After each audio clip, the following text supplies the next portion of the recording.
Segundo Samuel 12, 13 ao 25. Estou dando continuação à minha série de pregações sobre Davi, em cima do livro de 2 Samuel, a sua trajetória, seu início humilde, a perseguição sofrida por Saul, a ascensão ao reinado de Israel e a sua queda moral, como abordamos esses dias. E eu entendi que essa palavra iria se encaixar perfeitamente nessa manhã de celebração da ceia do Senhor. Segundo Samuel 12, 13 ao 25. Amém, meus irmãos? No celular, na Bíblia, aí você pode acompanhar, silenciosamente. Esqueceram minha água aqui, por favor, irmãos. Esqueceram minha água aqui. Então Davi disse a Natã: pequei contra o Senhor. E Natã respondeu: o Senhor perdoou o seu pecado, você não morrerá. Entretanto, uma vez que você insultou o Senhor, o menino morrerá. Depois que Natã foi para casa, o Senhor fez adoecer o filho que a mulher de Urias dera a Davi. E Davi implorou a Deus em favor da criança. Ele jejuou e, entrando em casa, passou a noite deitado no chão. Os oficiais do palácio tentaram fazê-lo levantar-se do chão, mas ele não quis e recusou comer. 7 dias depois, a criança morreu. Os conselheiros de Davi estavam com medo de dizer-lhe que a criança estava morta e comentavam: enquanto a criança ainda estava viva, falamos com ele e ele não quis escutar-nos. Como vamos dizer-lhe que a criança morreu? Ele poderá cometer alguma loucura. Davi, percebendo que seus conselheiros cochichavam entre si, compreendeu que a criança estava morta e perguntou: a criança morreu? Sim, morreu, responderam eles. Então Davi levantou-se do chão, lavou-se, perfumou-se e trocou de roupa. Depois entrou no santuário do Senhor e adorou. E voltando ao palácio, pediu que lhe preparassem uma refeição e comeu. Seus conselheiros lhe perguntaram: por que ages assim? Enquanto a criança estava viva, jejuaste e choraste, mas agora que a criança está morta, te levantas e comes? Ele respondeu: enquanto a criança ainda estava viva, jejuei e chorei. Eu pensava: quem sabe, talvez o Senhor tenha misericórdia de mim e deixe a criança viver. Mas agora que ela morreu, por que deveria jejuar? Poderia eu trazê-la de volta à vida? Eu irei até ela, mas ela não voltará para mim. Depois Davi consolou sua mulher Batseba e deitou-se com ela. E ela teve um menino a quem Davi deu o nome de Salomão. E o Senhor o amou, e por isso enviou o profeta Natã para dizer a Davi que o menino deveria chamar-se Gedidias. Amém, meus amados? Vamos falar mais uma vez com o Senhor. Pai, que manhã linda é essa que o Senhor nos concede. Manhã linda pelo sol que está sobre nossas cabeças, mas principalmente pelo sol da justiça que aquece os nossos corações, que é o teu próprio Filho. Obrigado por cada irmão, por cada amigo, por cada amado que se encontra aqui neste lugar. Que seja sobre cada um a compreensão da tua palavra pregada a partir de agora. A iluminação particular do teu Espírito e também coletiva para a tua igreja, almejando o teu propósito. Não é o meu propósito, é o teu propósito para a vida do teu povo, Senhor. Cumpre integralmente o que te apraz, porque a tua palavra não pode voltar para ti vazia, como nos diz o profeta Isaías. Queremos descansar em ti, em nome do Senhor Jesus. Amém. Amém.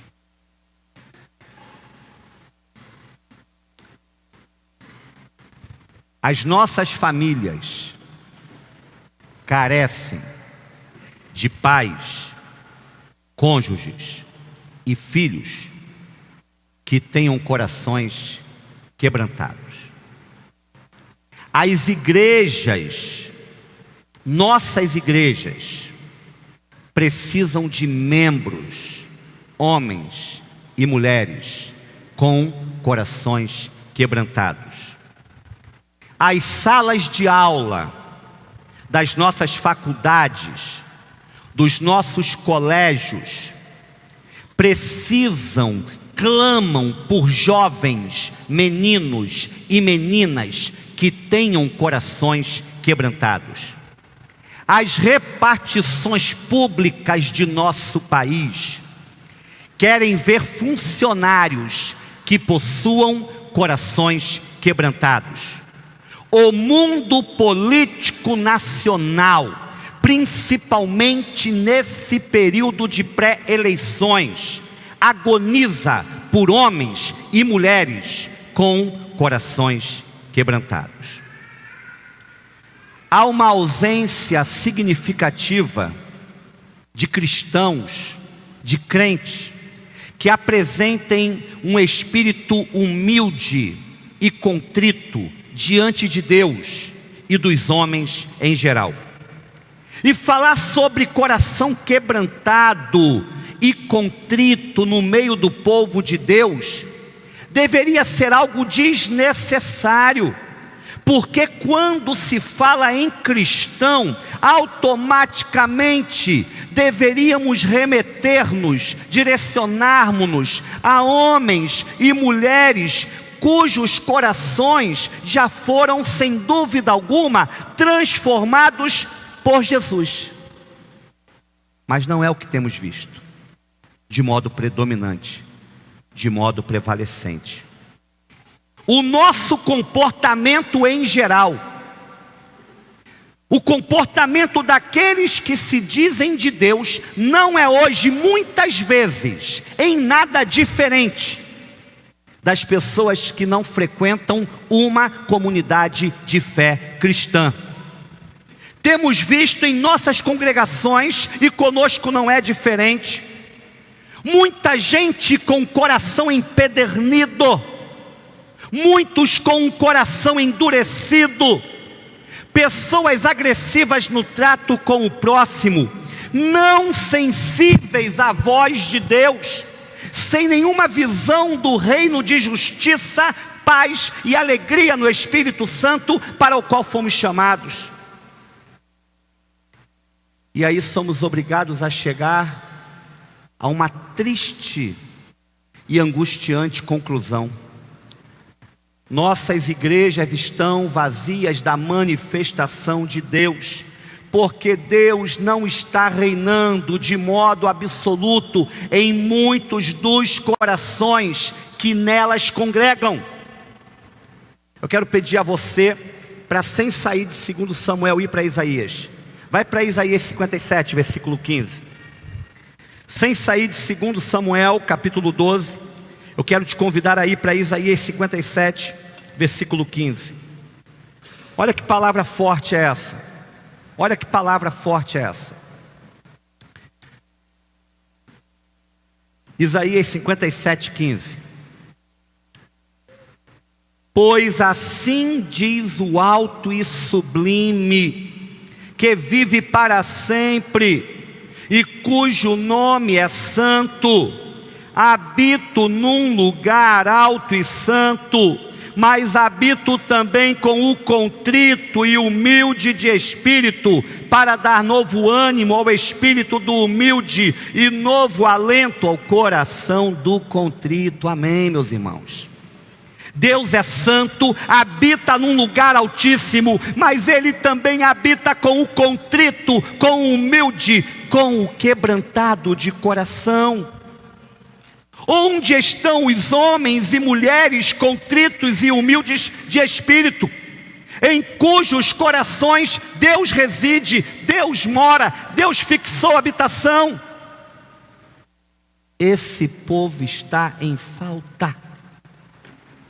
Esse povo representa uma carestia, uma ausência no meio da igreja do Senhor Jesus. Há alguns anos, eu fui obrigado a entrar numa questão muito complicada, conjugal, de um casal que congregava numa igreja por mim pastoreada. Ele abandonou literalmente a esposa, um casamento de mais de 20 anos. Passou a viver amasiado com uma outra mulher, companheira de trabalho. Ele era diácono da igreja e continuava a frequentar a igreja todos os domingos, na maior tranquilidade. E quando eu chego na igreja, esta situação já estava perdurando há mais ou menos uns 2 anos. E tentei me aproximar, ele sempre escorregadio, sempre fugidio, até que um dia consegui ter um momento com ele. E no gabinete eu falei: meu irmão, o que é isso? Você conhece a fé, você foi criado na igreja, você é praticamente membro fundador desta congregação. Olha o que você está fazendo. Você está acabando com a sua família, assumindo uma relação adulterina como normal e achando que não tem nada a ver, continuando a vir à igreja com a maior cara lavada, como se estivesse tudo certo, e a sua mulher clamando pela sua volta, os seus filhos chorando pela sua ausência. A resposta dele foi célebre, irmãos. A resposta dele foi clássica: da minha vida cuido eu, pastor. Da minha vida cuido eu. O Senhor não conhece os meus problemas. Da minha vida cuido eu. E não admito que ninguém se envolva com ela. É isso aí. Chegamos a um ponto em que a igreja está com o coração tão empedernido que nem o pastor de ovelhas pode chamar a atenção do seu povo. Qualquer palavra é mal interpretada, é sem sabedoria, é grosseria, é rispidez. Corações empedernidos no meio do povo que diz pertencer ao Senhor. Precisamos então olhar para Davi. Nós temos visto ao longo dessa série, dessas semanas, a partir do texto bíblico, que Davi vacilou, tropeçou, errou feio, fez coisas horrendas. Mas a Bíblia diz que Davi era um homem o quê? Um homem o quê? Segundo o coração de Deus. Escute. Quando você tem um coração pertencente ao Senhor, é impossível não mostrar isso, por mais que você tenha falhado, por mais que você tenha tropeçado. Eu quero então convidar você agora a olhar comigo para como Davi se portou após uma situação extremamente difícil e como ele comprovou o quanto o seu interior era um interior quebrantado pelo Senhor. A ceia, da qual participaremos daqui a alguns instantes, é um momento de reflexão, de meditação, de contemplação da glória de Deus e do nosso interior pecaminoso. Que esta palavra nos leve a um rebuscamento daquilo que se passa em nosso íntimo como homens e mulheres de Deus. Meu tema para essa manhã, procura-se um coração quebrantado. Procura-se um coração quebrantado. É o seu? É o meu? Vamos ver. Primeira verdade dessa manhã: procura-se um coração quebrantado, que seja sensível em relação às pessoas. Procura-se um coração quebrantado, que seja sensível em relação às pessoas. Vamos voltar para o texto? 2 Samuel 12, 15 ao 17. 2 Samuel 12, 15 ao 17. Depois que Natã foi para casa, o Senhor fez adoecer o filho que a mulher de Urias dera a Davi. E Davi implorou a Deus em favor da criança. Ele jejuou e, entrando em casa, passou a noite deitado no chão. Os oficiais do palácio tentaram fazê-lo levantar-se do chão, mas ele não quis e recusou comer. Vamos lá. Humanamente falando na carne, a morte daquele menino, fruto do adultério de Davi, representaria um alívio para ele. Aquele menino era o simbolismo vivo do seu pecado, de sua queda moral. Seria para sempre, durante a vida de Davi, a testificação de seu erro, do seu adultério, do assassinato cometido contra Urias. Quem olhasse para aquela criança seria obrigado a lembrar-se que um dia Davi não agiu, não procedeu como um homem segundo o coração de Deus. Por que é então que eu olho para esse texto e eu vejo tamanha tristeza, tamanha contrição da parte de Davi diante da enfermidade daquele menino? Além disso, Davi tinha, como sabemos, escute isso, um harém repleto de mulheres. E onde tem mulher em abundância, tem criança também em abundância. Davi tinha uma ninhada de filhos. E eu duvido que ele soubesse da data de aniversário da maioria deles. Por que então tanta agonia diante da enfermidade desse recém-nascido, ao qual ele nem teve tempo de se apegar? Por que tanta dor? Por que tanto choro? Por que tanta angústia de alma? E mais um detalhe. Deus usou a boca do profeta Natã para dizer a Davi que a criança seria morta, não sobreviveria. Já havia um decreto do céu contra aquela criança. Mas Davi não aceitou isso passivamente. Davi jejua pela saúde da criança. Davi implora a Deus pela restauração da criança. Ele se angustia. Ele passa a andar de modo maltrapilho, sujo, fétido, em favor daquela criança. Por que, meus irmãos?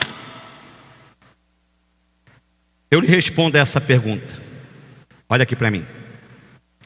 Para Davi, aquele menino não era mais um menino como qualquer outro, mas um número somado à sua extensa prole familiar. Davi se importava sim com as pessoas. No seu coração, Davi entendeu que o seu pecado deveria afetar somente a ele e não a aquele recém-nascido. Que Deus pedisse contas a ele, Davi, homem adulto, homem responsável pelos seus atos, mas não a uma criança inocente que não pediu para vir ao mundo. Eu vejo nessa atitude de Davi, queridos, queridas, um sentimento que precisamos pedir a Deus em nosso caráter cristão, em prol dos outros em nossas orações. Sensibilidade, preocupação em relação ao que nos rodeia, àquele que é fraco, àquele que não sabe se defender, àquele que é vítima de injustiças, àquele que não tem voz, aos maltratados da sociedade, aos que foram esquecidos, abandonados. Esses dias agora, alguém me perguntou assim: pastor, o senhor já reparou que o irmão fulano de tal nunca mais veio à igreja? E esse irmão fulano de tal nem membro da igreja é, mas ele tem um certo poder aquisitivo, ele tem uma certa situação social.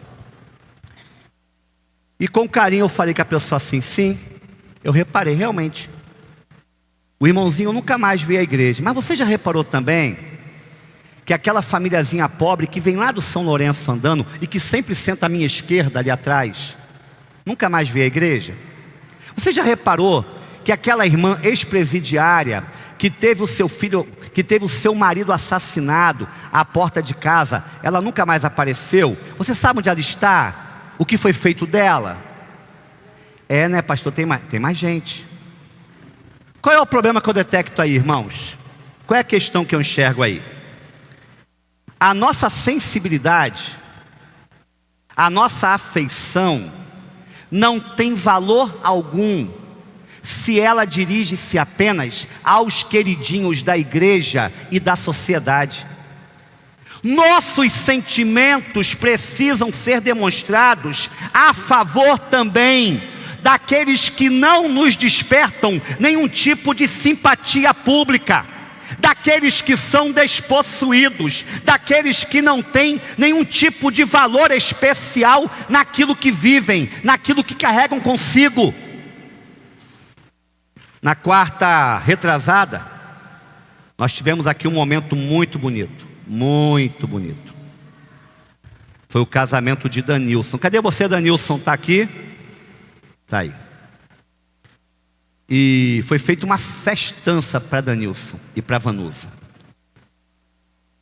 Pastor Absalom ficou responsável aí, com uma equipe abençoada, Zui, Kelma, Jamile, Lu, para poder enfeitar tudo, a área, o local lá da recepção.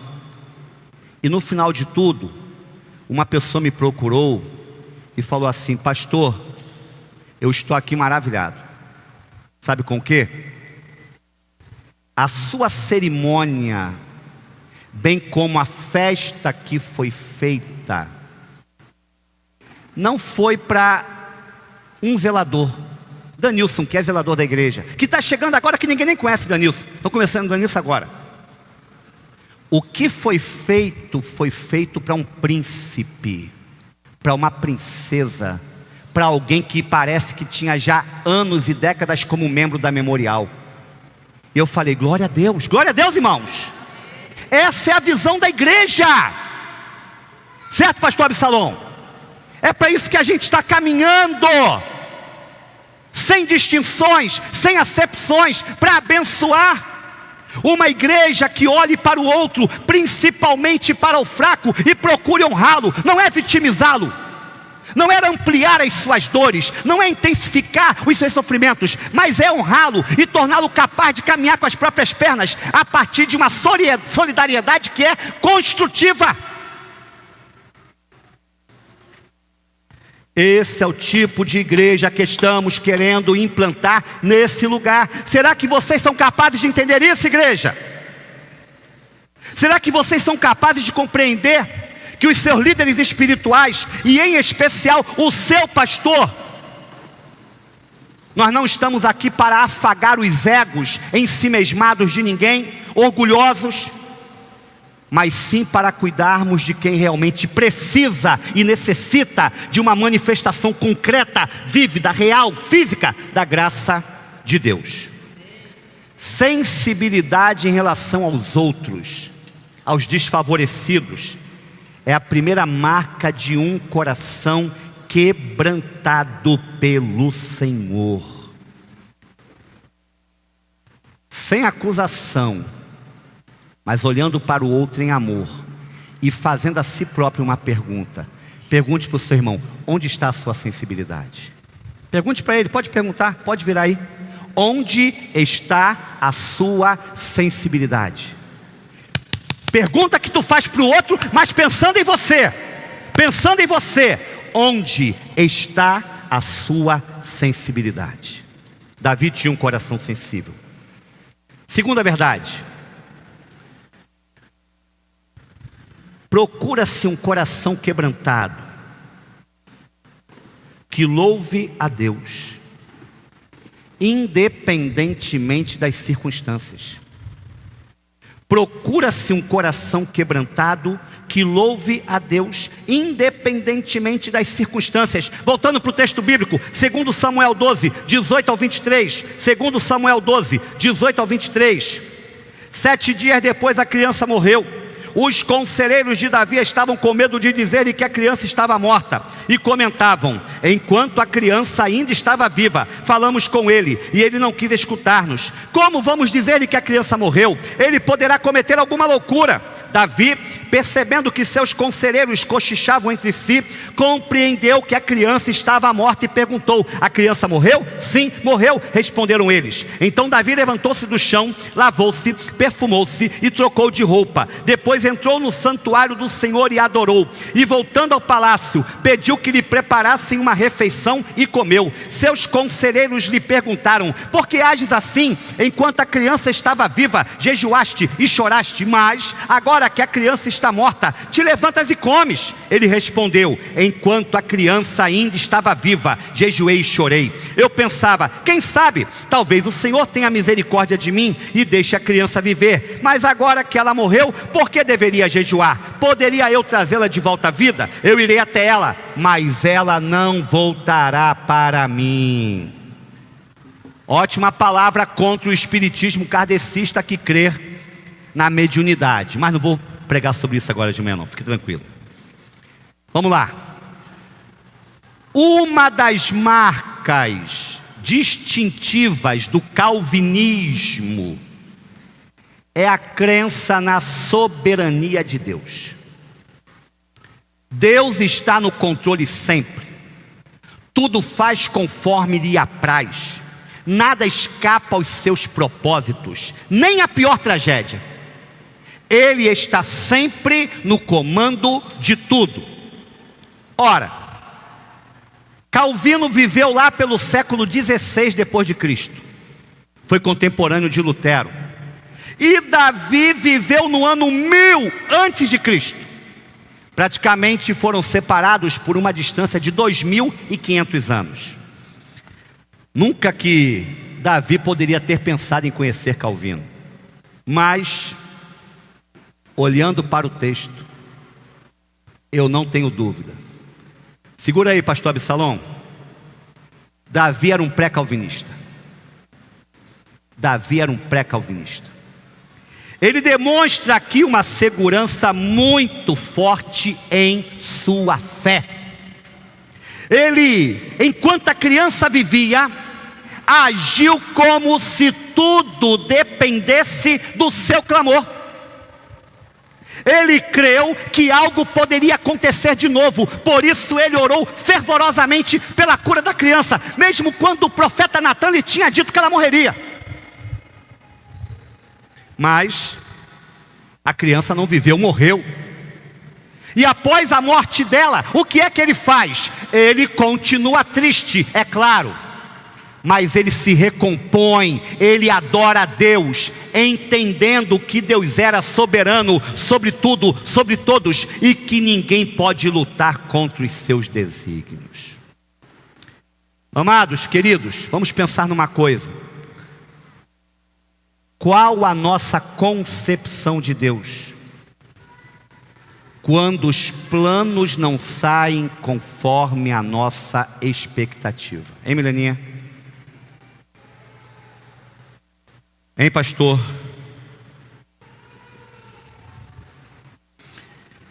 Qual é a qualidade de nossa relação com Ele, Pedro? Quando Deus insiste em não nos atender, em não nos responder naquilo que julgamos ser uma demanda prioritária para o nosso coração. Israel, como julgamos Deus quando os nossos sonhos são quebrados, quando a morte nos assalta, a enfermidade, a crise financeira, a injustiça nos cerca? Flávio, nós continuamos a adorá-lo, independentemente das coisas ruins que experimentamos? Ou, pastor Luzinaldo, nós esfriamos em nosso relacionamento espiritual quando nossas preces não são respondidas? Corações quebrantados são aqueles que compreenderam que a vida com Deus não consiste só de sucessos, de vitórias, de conquistas. Corações quebrantados são maduros o suficiente para não esperar só pelos picos, pelos cumes, mas também aprenderam a lidar com os vales e desertos existenciais. Corações quebrantados não murmuram, não reclamam, não maldizem a Deus pela má sorte experimentada. até se angustiam, até choram, mas como Jó, corações quebrantados dizem assim: o Senhor deu, o Senhor tomou, bendito seja o nome do Senhor. Uma fé que lhe vale apenas na bonança não é uma fé verdadeira, filho, filha. É uma fé falsa, mentirosa, vazia, inútil, destituída de essência real. Eu e você, nós somos capazes de adorar a Deus mesmo em meio à pior tormenta, mesmo em meio à maior adversidade. Quem tem o coração quebrantado, responde sim a essa pergunta. Já faz um ano que a irmã Ivete, mamãe de Bárbara, está lutando contra uma enfermidade horrenda e terrível. E nós não podemos esquecer de orar pela irmã Ivete, não podemos desanimar quanto ao clamor por ela. E não há uma única vez que eu não vá visitar a irmã Ivete, e eu sei que quem tem ido lá vai afirmar ou reafirmar o que eu estou dizendo aqui. Não há um único momento em que eu não vá ao encontro dela, seja em casa ou no hospital, para onde ela tem ido várias vezes, que eu não saia de lá confortado, que eu não saia de lá consolado, porque aquela mulher está profundamente quebrantada pelo Senhor.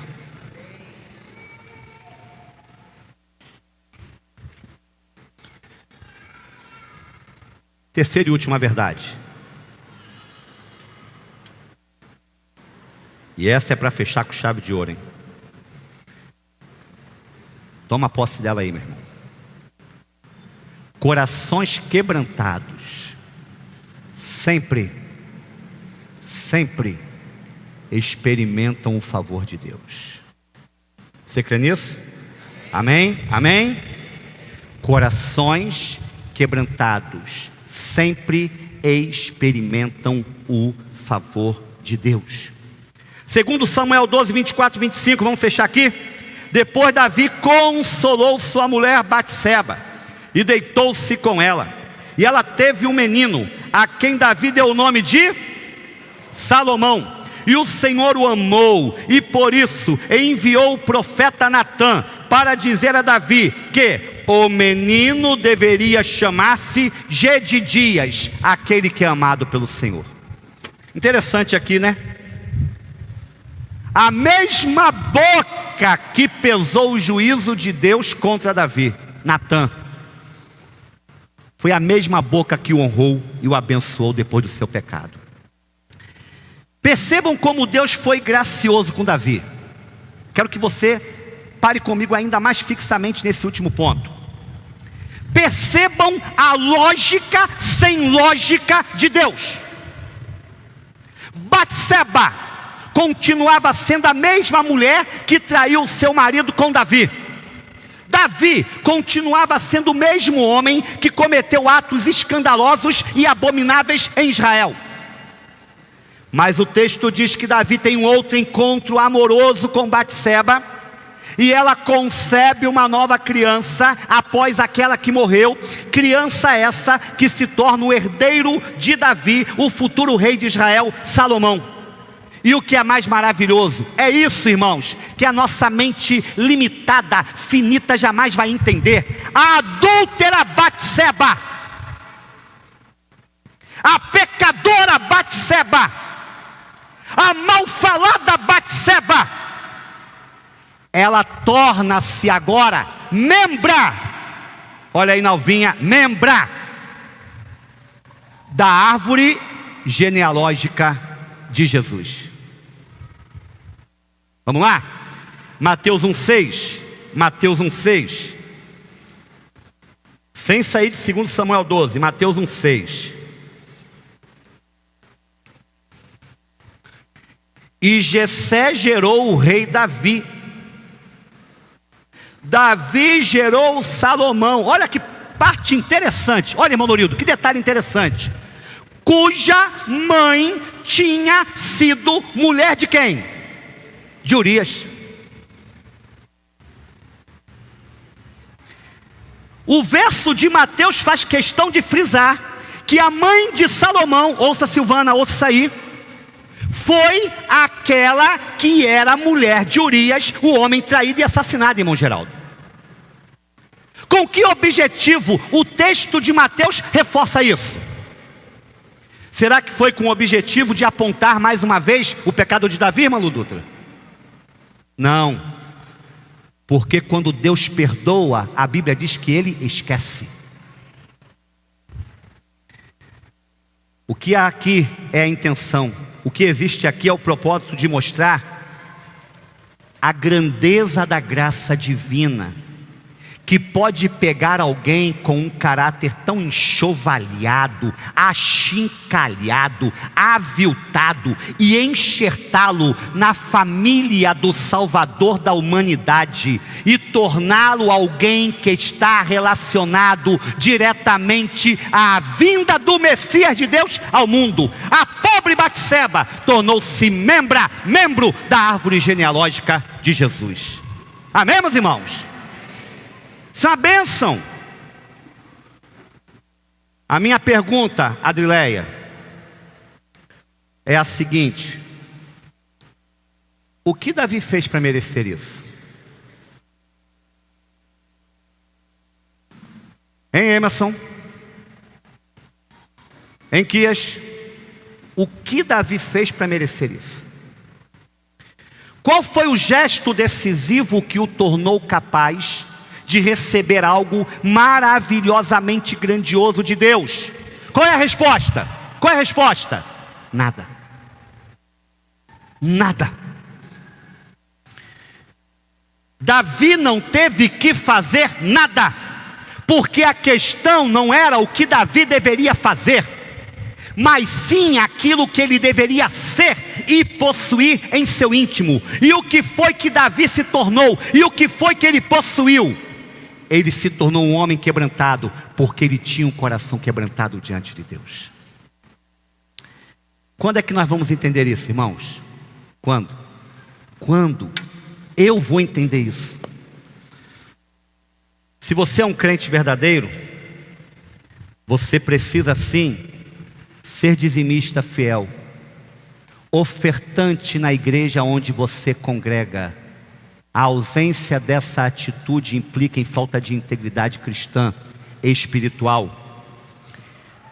Mas não é o que você dá financeiramente que o torna aceitável pelo Senhor. Amém, meus irmãos? Está claro isso? Está certo isso? Você, enquanto servo de Deus, líder da sua casa, precisa ser fiel à sua esposa, zeloso para com os seus filhos. Mas não é a qualidade do seu cuidado familiar que vai tornar você capaz de receber o favor do Senhor. Não. Você, enquanto membro da igreja, precisa ter compromisso com esse ministério, o ministério local. Não existem crentes que possam estar à parte da igreja. Não é essa a ótica do Novo Testamento. Há a necessidade de um envolvimento ativo com os vários ministérios criados na sua igreja. Mas não é a quantidade de vezes que você vem ao culto, ou o número de tarefas desenvolvidas aqui, que o qualificam a receber o favor do Senhor. Escute, tudo aquilo que demonstramos externamente não tem valor algum, se não for fruto de um coração quebrantado diante do Senhor. Deus olha para as intenções da alma, do ser, e não para o tamanho daquilo que fazemos publicamente, irmãos. Alguns aqui já sabem, outros não. No final do ano,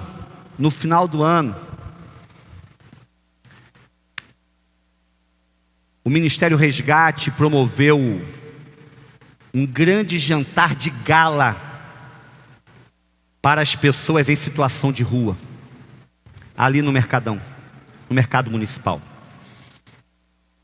E quando tudo foi arrumado, ganhou uma dimensão muito além daquilo que esperávamos, chegou uma equipe de reportagem. Você está aqui, Érica? Ah, não quis vender frango hoje não, foi? Deus vai te abençoar, filha. Deus vai te honrar. E Érica estava lá liderando o grupo. E chegou uma equipe de reportagem para querer tirar fotos, não foi? Filmar e fazer uma entrevista com Érica sobre aquilo que estava acontecendo. Érica foi clara: nós não queremos evidência, nós não queremos propaganda, nós não queremos constranger estas pessoas para que elas não se sintam um tipo de espécime em exposição ou cobaia para ostentação. Mas como? Vocês vão perder esse momento tão importante? Sim, porque o que a mão esquerda faz, Jesus disse, a direita não pode saber. É por aí, meus irmãos. A Igreja Batista Memorial é hoje uma das igrejas mais ativas no campo social da cidade, em várias áreas.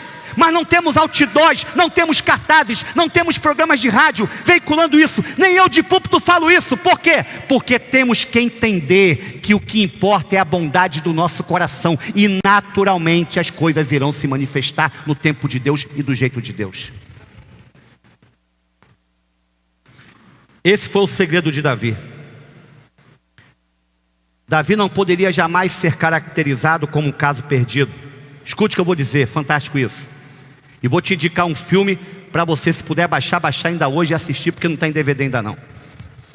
Davi não poderia jamais ser caracterizado como um caso perdido, porque aquele Davi que caiu diante de Batseba e Urias, aquele Davi que pecou contra Deus, não foi maior, não era maior do que o Davi que tinha um coração aberto para o Senhor. Vê se você entende isso aí. No filme concorrente ao Oscar, na edição de 2018, estrelado por Denzel Washington, Roman J. Israel. Roman J. Israel é o nome do filme. A história de um advogado negro que luta pela causa negra. Um homem de um caráter impoluto, inquestionável, indiscutível. Mas ele comete um pequeno deslize. Ele comete uma pequena falha que acaba com a vida dele. E no auge da sua dor, ele diz o seguinte, escute o que eu vou falar. Um homem jamais será menor do que o seu pior erro cometido. Eu vou repetir, se você não pegou. Um homem jamais será menor do que o seu pior erro cometido. Olhamos para algumas pessoas